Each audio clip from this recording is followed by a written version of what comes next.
Presidential spokesperson Attorney Harry Roque defended SMNI anchors Eric Celis and Dr. Lorraine Badoy against contempt charges filed by the House. Here's the news from Daniela Paulita. Former presidential spokesperson Attorney Harry Roque reacted on the contempt charges filed by the House against SMNI anchors Jeffrey Eric Celis and Dr. Lorraine Badoy. This followed Eric's refusal to reveal the source of the information about the alleged 1.8 billion pesos travel expense of Speaker Martin Romualdez during the second hearing of the House Legislative Franchises Committee on SMNI. Citing the Soto law, Attorney Roque said that a media practitioner cannot be forced to reveal their source. Well, malinaw naman kung anong lingwahe ng batas. Hindi mo po pwedeng pilitin na ma-reveal ang source. Bakit? Kasi kapag wala po yung tinatawag na Soto Shield Law, wala nang magkakaroon ng kumpiyansa na magsiwalat ng impormasyon sa media. At alam naman natin na pag nangyari yan, naku, masusupil po ang kalayaan ng malayang pananalita at pamamahayag.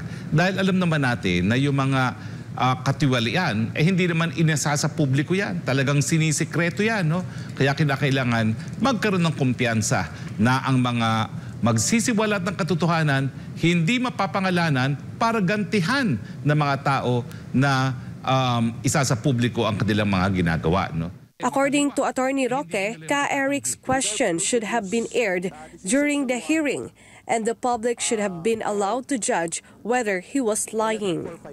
Ano ba ang masamang ginawa ni Eric? Siya po'y nagtanong lamang.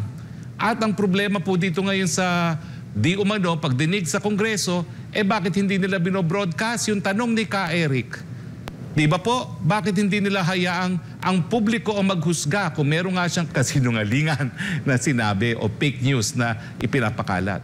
Kung ang kasalanan ay pagtatanong, ano po ang batas na nagsasabi na yan po ay kasalanan? Roque, who is also a former lawmaker, stressed that there should have been a separate hearing before citing Eric and Dr. Badoy for contempt. He argued that it is not the duty of the Congress to interpret the law, as only the court has that authority. He stated that the Congress' responsibility is to formulate and enact laws.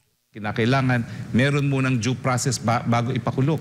Dito po nakita natin, hindi naman po nadinig yung dalawa. Pinakulong na lang sila basta-basta.